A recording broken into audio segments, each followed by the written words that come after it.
Okay, so I want to talk about the first Descendant and just go over my thoughts on the game.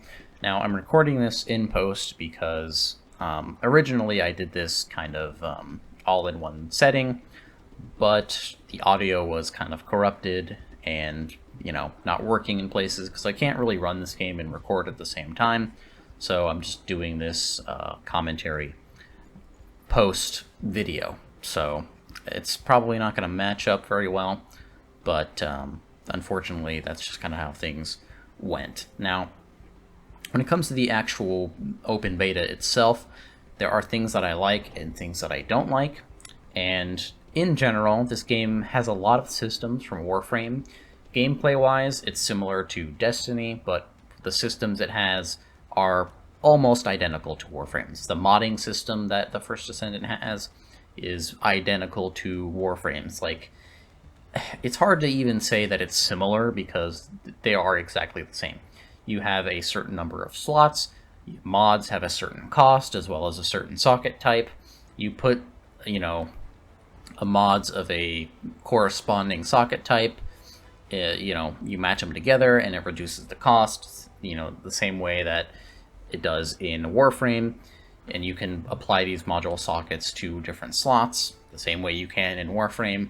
In Warframe, you use Forma. In this game, you use these crystallization catalysts, and it's exactly the same as Forma. It's just called something different, right? So the modding system is identical to Warframe's. And there are a lot of other things as well that are similar and or identical to Warframe's. It's not just this. But something this game has that Warframe doesn't that I really like is the weapon list. Basically, whatever weapons that you pick up, they will show up in the weapon list, and then you can kind of freely mod them however you want, and it makes it so that you're not always in your inventory modding new weapons when you pick them up, right? So basically what happens is you're constantly going through different weapons that are higher level, and you can basically just go into the weapon list, mod all of the weapons that you've unlocked, so that way whenever you get a higher level version of those weapons, you can switch to them and not have to constantly every single time go and mod each individual one. So it's a really nice quality of life feature that I think would be really nice to have in Warframe, or at least something similar, because in Warframe you're not picking up same copies of weapons, but a feature of creating a mod configuration and then just automatically putting it on weapons would be something nice. But anyway, another thing that is similar and or identical to Warframe is how you actually get characters. In order to get characters, you have to do special operations that give you these amorphous materials, which are essentially void relics from Warframe, and they have certain blueprints inside. And the only difference is that in Warframe you have to do void missions in order to unlock the void relics, and in this game you have to do boss fights in order to unlock the amorphous material. And there are certain bosses that have certain linked amorphous materials. You can't just do any boss, you have to do very specific ones. So if you have amorphous material 1, you have to do a specific boss, compared to if you have amorphous material 4 or 5. Right? For the Gravewalker, it's 4 and 5, but for a different boss, it's a different kind of amorphous material, right? So it's like the Axie, Neo, and Meso system from Warframe, just presented in a different way, right? But it's functionally the same, and that's why I say that this game is, system-wise, it's similar to Warframe, right? Because it simply just copies them over. Now, this game does give you quests to unlock characters, and the one I'm using is from a quest, and so you'll see a lot of people running around as the same kind of character, because you just do a quest and you can unlock the character pretty easily, and you don't have to actually deal with the Warframe style building of characters, because that's something they also copied. The time frame is way more generous compared to Warframe, though, So that's neat. It's only 12 hours to fully craft a Warframe, 6 hours for each individual blueprint, which, you know, it's better than Warframe, but it's still bad, right? Like, remove the time it costs to build stuff, like, it just sucks. Like, there's no point in having it. But also, not only did they copy how modding works, they even copied the underlying system when it comes to modding. So in Warframe, you need Endo to upgrade your mods. In this game, you need these shards. And you can destroy mods to get shards, basically Endo, you know, and you can use those shards to upgrade other mods. And you can combine mods together to get a mod of a different effect, in the same way that you can, you know, do the same thing in Warframe. So it's literally just copying the system over.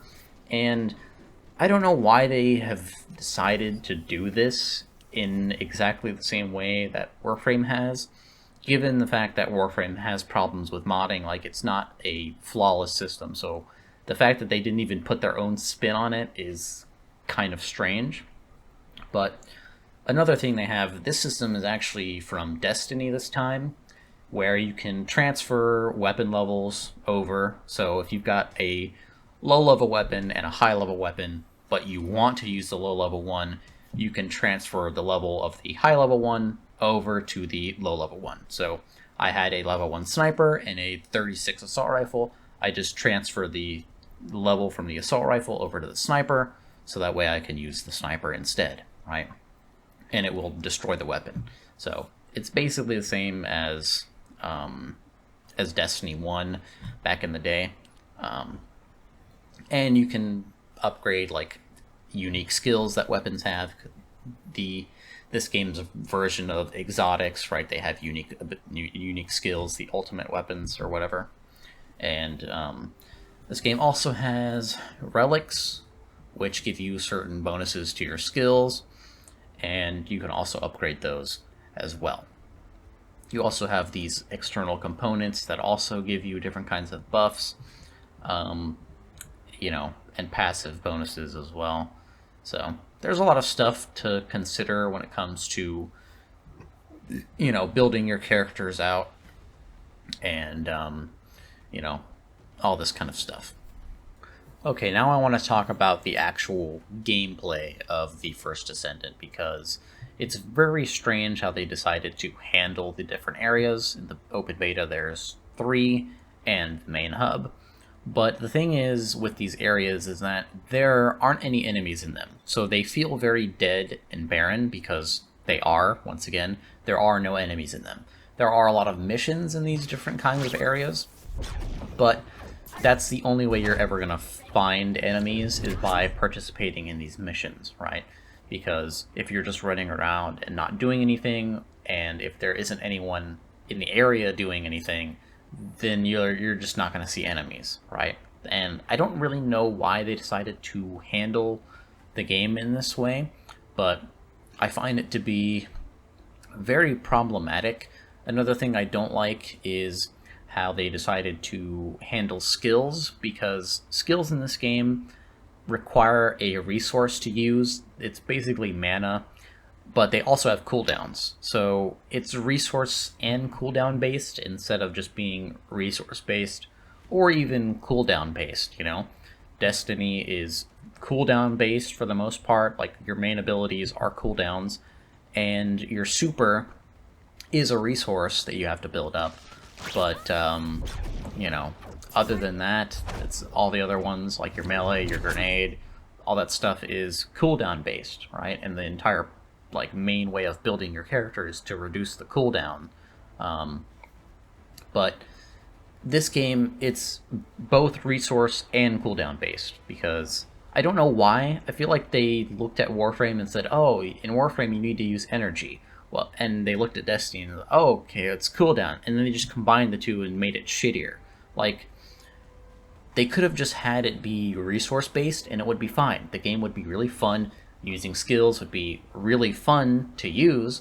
But instead, this very basic ability has a 7-second cooldown for a very simple shock. So, You know, it's crazy the cooldowns on these abilities. It makes the game so much more boring than it should be because you're just waiting for the cooldowns to finish in order to use your fun abilities. You know, because when you're not using your abilities, you're simply just shooting enemies. And the game is a little strange in the sense that early on, you're killing enemies very, very quickly, like ridiculously fast. And then later on, you're not, like, it can take a while to kill some enemies. And so in between, you want to be using your abilities to kind of help with the amount of health the enemies have, right? So you want to be combining your ability damage with your weapon damage. But because of the cooldowns, you can't do that as often as you should be able to. Especially since there are the special operations in this game are basically two different horde modes, and they spawn a ridiculous amount of enemies. And so you want to be using your abilities for the constant flow of enemies that are in these missions, but you can't because they're on cooldown. And so you're just shooting a horde of enemies, and, you know, it can be fun, but it can also be pretty boring at times. So, you know, I feel like there are certain skills that are also really restrictive. This one with Sharon has a maximum enemy count. Like, you can only target 10 enemies, but I really feel like it shouldn't. You should be able to target however many enemies are within the rectangle. So there are a lot of things that I feel like need to be ironed out before the game fully releases, because, you know, the skills in particular I just find to be extremely terrible. The skills themselves are fine, like, they're fun, but dealing with the cooldowns is not fun.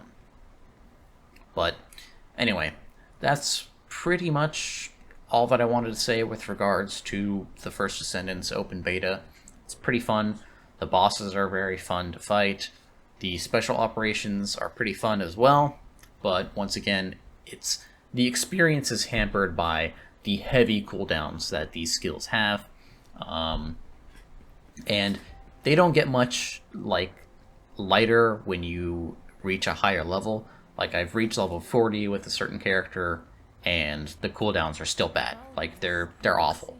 You know, it's a 6-second cooldown, 6.7 seconds for Bunny and her electric shock, which is just terrible because it's like having to wait 6 seconds to cast shock from Volt in Warframe. That would be insane. Like, it would be so stupid. And it is stupid in this game. You should be able to simply just use your abilities whenever you want, because they cost mana in order to use them. So let me use them as long as I have fucking mana. Don't then add a cooldown on top of that.